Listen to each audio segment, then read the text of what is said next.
Halo Sobat Pelatihan, kita lanjut kepada materi berikutnya, di mana kita akan melakukan ajukan SKP, kemudian mencetak SKP yang sudah disetujui oleh pimpinan atau atasan kita masing-masing. Yang pertama, pastikan seluruh RHK sudah diinput oleh kita, termasuk di dalamnya adalah aspek dan indikator kinerja individu, dan terakhir adalah lampiran SKP juga sudah terisi dengan benar. Ya. Sekali lagi, baca kembali RHK-nya masing-masing, pastikan seluruhnya sudah terinput dengan benar, baru kita klik tombol ajukan SKP.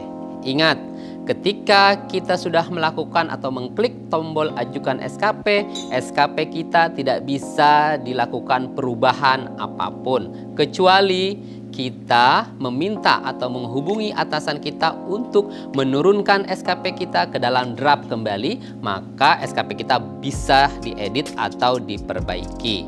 Jadi mohon diingat, ketika memang ada kekeliruan ataupun ada kesalahan, hubungi pimpinannya masing-masing untuk menurunkan status SKP ke dalam draft. Karena hanya pimpinan dan atasannya masing-masing yang bisa menurunkan SKP kita ke dalam draft, bukan admin e-kinerja. Sekali lagi, jadi pastikan sebelum mengklik tombol ajukan SKP, sekali lagi pastikan SKP kita sudah tersusun dengan baik dan benar. Jangan sampai sudah dikirim, kemudian kita ragu lalu menghubungi pimpinan untuk meminta bantuannya menurunkan ke dalam draft SKP. Ya. Jika sudah berhasil mengirimkan atau mengklik tombol ajukan SKP, mohon diperhatikan, periksa kembali edit status SKP yang ada di paling atas. Ya. Pastikan status tersebut sudah berbunyi atau bertuliskan persetujuan.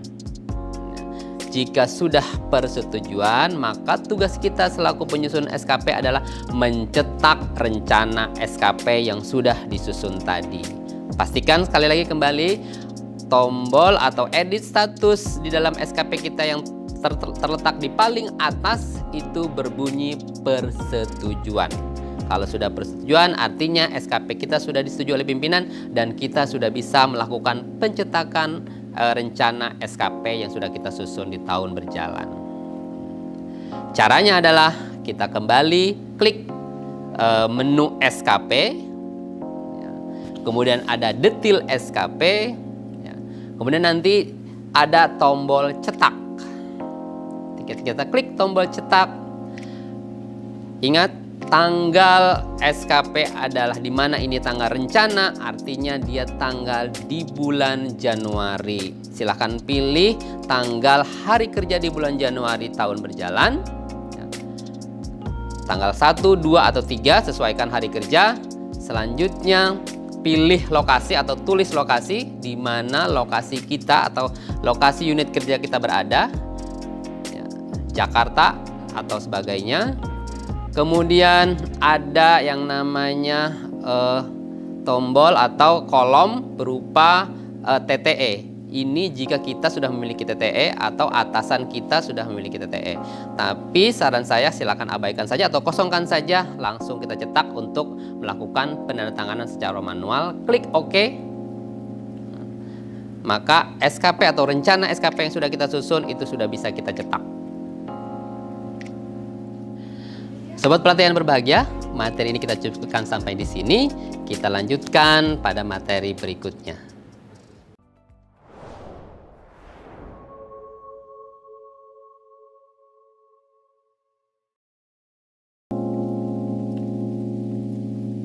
Sobat pelatihan, kita lanjut ke materi berikutnya.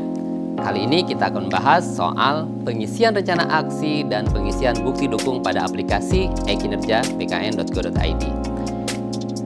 Sebelum melakukan pengisian rencana aksi, pastikan kembali bahwa SKP yang sudah kita ajukan kepada pimpinan sudah disetujui oleh pimpinan dengan mengecek pada tombol kanan, tombol paling atas di dalam aplikasi kita, di mana tertera status edit SKP harus bernilai atau berbunyi persetujuan. Jika belum persetujuan, maka yang harus dilakukan oleh sobat pelatihan adalah hubungi atau datangi pimpinan masing-masing, ingatkan pimpinan agar untuk segera melakukan persetujuan pada aplikasi kinerjanya melalui akun pimpinan masing-masing. Jika sudah disetujui atau berbunyi persetujuan, langkah berikutnya adalah kita klik tombol SKP kembali, kemudian pilih menu penilaian. Selanjutnya pastikan periode penilaian sudah ada. Apakah ia periode triwulan 1 atau triwulan 2, triwulan 3, 4, dan tahunan final. Pastikan sudah tercantum di dalam aplikasi e-kinerja kita. Kalau belum ada, tidak perlu khawatir, sobat pelatihan bisa mengklik tombol tambah periode penilaian yang ada di paling atas berwarna hijau. Kemudian pilih periode yang tertera di dalam daftar periode penilaian. Kita sesuaikan saja, misalnya kita pilih untuk triwulan kedua, tinggal kita klik tambah, kemudian oke. Selanjutnya kita pilih periode penilaian triwulan kedua, ada tombol rencana aksi berwarna merah, kita klik tombol tersebut. Berikutnya adalah kita klik tombol hijau di dalam kolom rencana aksi. Sobat pelatihan, rencana aksi ini adalah urut-urutan pekerjaan atau langkah-langkah penyelesaian pekerjaan sesuai dengan RHK kita masing-masing. Boleh 1, 2, atau 3 rencana aksi yang kita inputkan. Tapi yang perlu harus diingat, semakin banyak kita mengisi rencana aksi, maka kita juga akan semakin banyak mengisi bukti dukung atau bukti fisik. Kita klik 1, rencana aksi. Misalnya ketika kita berbicara soal pengupdatean data, maka langkah pertama tentu saja kita harus melakukan verifikasi data. Verifikasi data, kemudian setujui data atau simpan data. Selanjutnya kita klik atau tekan tombol OK. Maka rencana aksi kita sudah tersimpan. Boleh ditambah jika memang ada langkah-langkah berikutnya yang sesuai dengan jenis pekerjaan kita masing-masing. Sekali lagi, rencana aksi bisa 1, 2, atau 3, dan seterusnya. Rencana aksi ini kita isi untuk seluruh RHK yang sudah kita ajukan atau sudah kita tentukan di rencana SKP awal. Apakah itu sebanyak 6 RHK, 7, dan seterusnya. Jadi setiap RHK wajib diisi atau disusun rencana aksinya. Langkahnya sama, ulangi saja.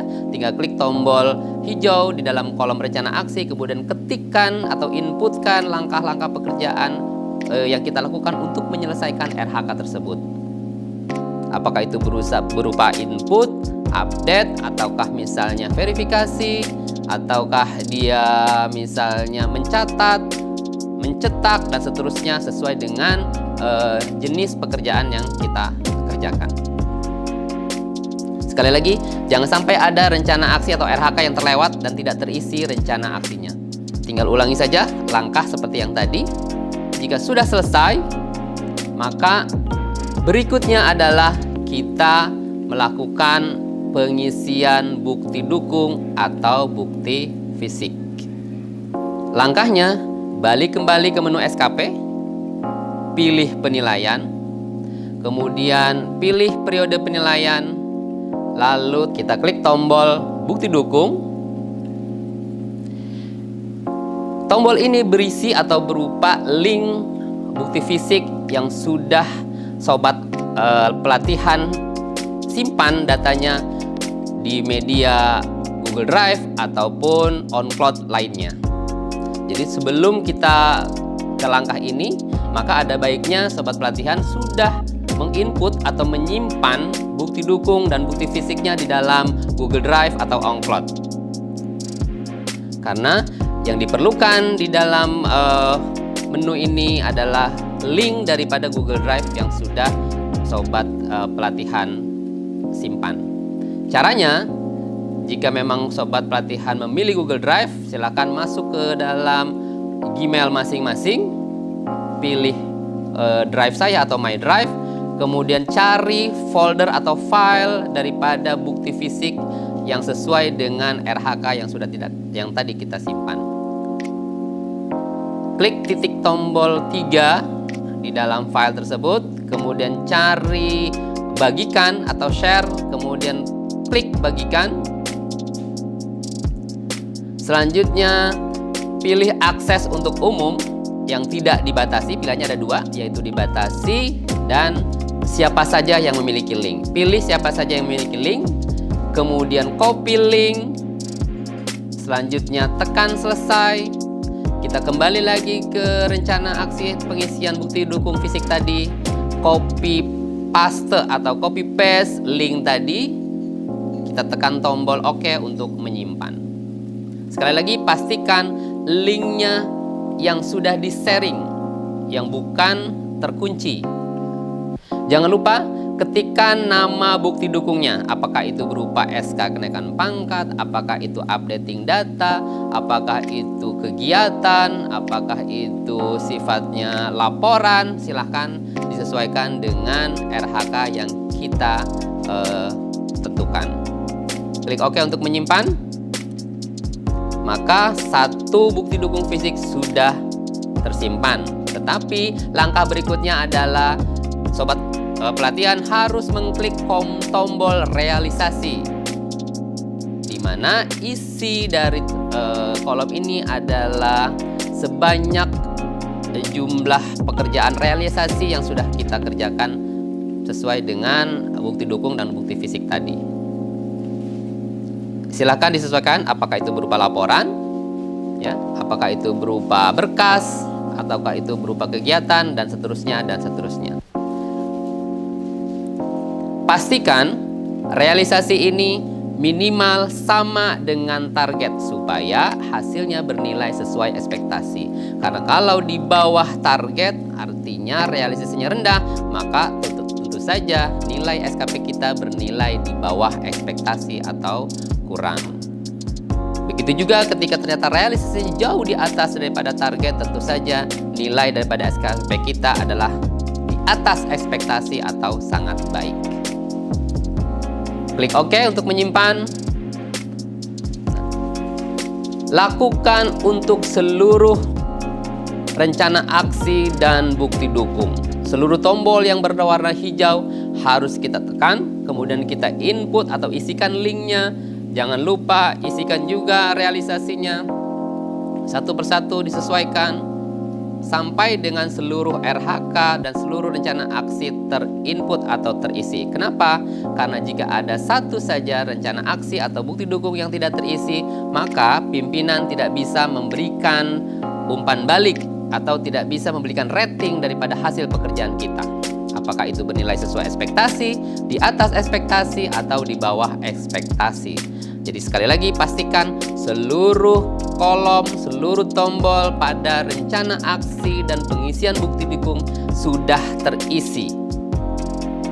Jika sudah selesai, artinya tugas kita selaku pegawai yang melakukan penyusunan SKP sudah selesai karena rencana aksi sudah diisi, bukti dukung pun sudah terisi, tinggal kita menunggu hasil penilaian pimpinan saja, apakah ia bernilai sesuai ekspektasi atau baik, atau di bawah ekspektasi bernilai kurang, atau di atas ekspektasi bernilai sangat baik.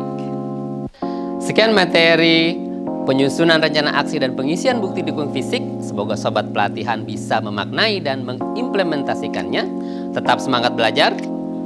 Jangan lupa, jadilah bagian dari pengembangan SDM Kementerian Agama. Terima kasih atas perhatiannya. Assalamualaikum warahmatullahi wabarakatuh. Salam sejahtera untuk kita semua. Om Swastiastu, Namo Buddhaya. Salam kebajikan.